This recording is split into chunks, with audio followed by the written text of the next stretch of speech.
Agora há pouco, o presidente da Associação Brasileira de Saneamento, que está aqui no estado para um evento com os prefeitos. Agora a gente vai ouvir a Cezan, lembrando que o Espírito Santo, aqui no Espírito Santo, mais de 1,5 milhão de pessoas ainda não tem coleta de esgoto. A Vivian Lima fala agora com a Companhia de Abastecimento e Saneamento aqui do estado. Fala, Vivian. Isso mesmo, gente. Agora eu converso com o Munir Abud, ele é presidente da Cezan, a companhia que abastece aqui no estado 53 municípios, para a gente tentar entender esses números. Eu repito eles para vocês, que nós falamos na nossa primeira entrada, são números do Sistema Nacional de Informações de Saneamento, que apontam que aqui no estado mais de 620 mil pessoas não têm acesso à água tratada e mais de 1,5 milhão delas não possuem coleta de esgoto. Isso significa aí que 44,5% do volume de esgoto gerado é tratado no estado, números bem alarmantes, inclusive. E a gente vai entender esses números com o Munir. Munir, bom dia para você, muito obrigada pela participação. A gente lembra que esses dados são do Espírito Santo, de todos os municípios, mas a Cezan tem cobertura em 53% deles. Essa é uma realidade também dos municípios que a Cezan tem cobertura? Bom dia para você. Bom dia, Vivian. Bom dia, Mário, Fabíola, que nos acompanha, a todos os telespectadores aqui. É importante esclarecer, Vivian, que esses dados tomam o estado do Espírito Santo como um todo. E quando nós recortamos aos 53 municípios da Cezan e trazendo os dados que são de 2022 para 2025, computando os investimentos de 23 e 24, o estado do Espírito Santo já vive uma outra realidade. O governador Renato Casagrande iniciou em 2023 o maior programa de investimento em saneamento básico de nossa história, que colocou inclusive o estado do Espírito Santo como o estado que mais investe em saneamento básico no país, na relação por habitante por ano. Isso fez com que o município de Cariacica saltasse, por exemplo, de 35% de cobertura de esgotamento sanitário para 70%, um salto gigantesco aí em apenas 2 anos. E com os investimentos que faremos agora em 2025, deixaremos a região metropolitana do estado do Espírito Santo universalizada, ou seja, toda ela com 90% de cobertura, coleta e tratamento de esgotamento sanitário até o final de 2026. Então, a realidade do estado do Espírito Santo, daqueles municípios contemplados pela Cezan e pelo governo do estado do Espírito Santo, foi sensivelmente alterada com os investimentos de 23 e 24. Munir, eu mesma já fiz algumas reportagens que a gente tratava sobre essa questão do saneamento básico. E lembro bem que no ano passado nós fomos até Cariacica e tinha uma rua inteira, pelo menos, que foi o nosso exemplo dessa reportagem, e que o esgoto dessas pessoas estava dentro de casa.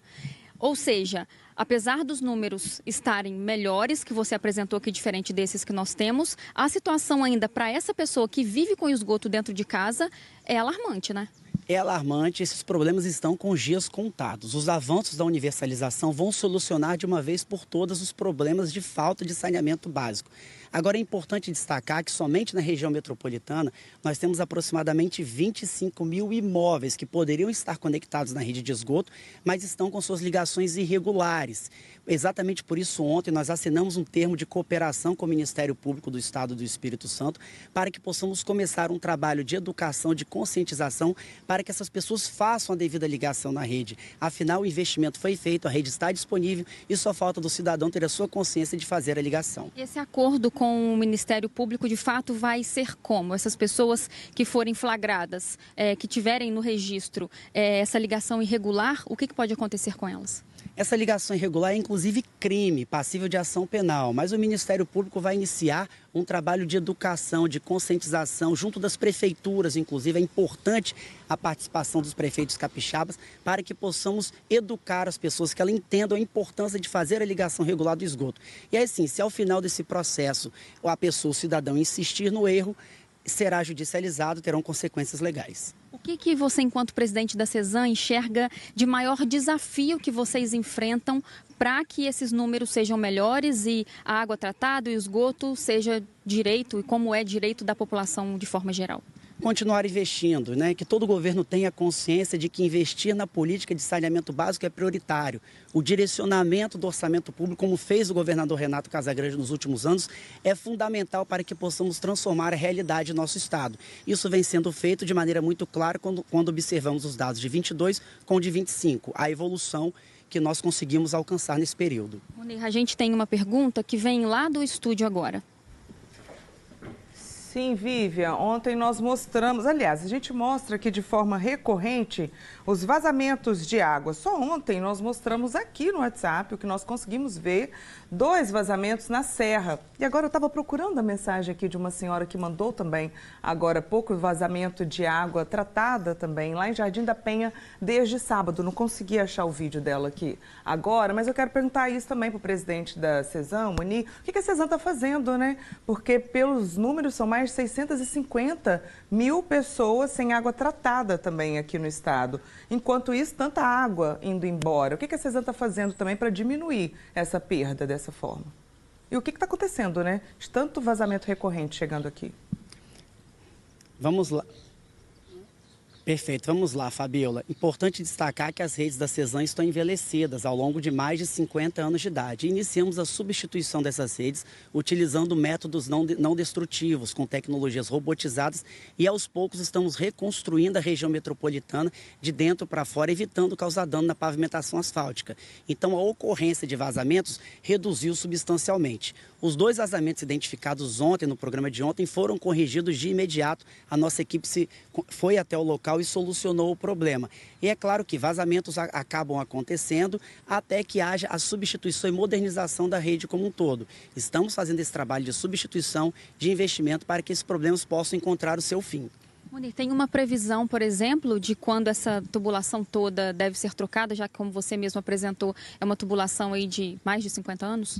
Nós precisamos de mais 4 a 5 anos de investimento, nesse ritmo de investimento, para que possamos ir aprimorando o sistema de saneamento básico no estado do Espírito Santo.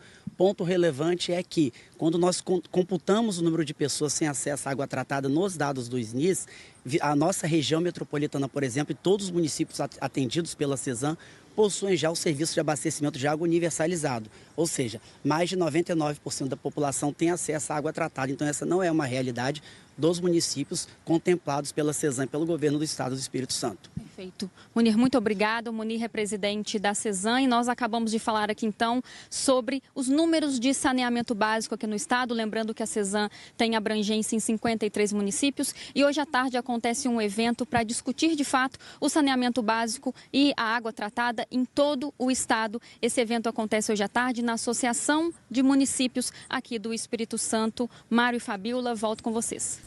Obrigado, Vivian Lima. Obrigada, Vivian, e Munir Abud também. Cristian Miranda mostra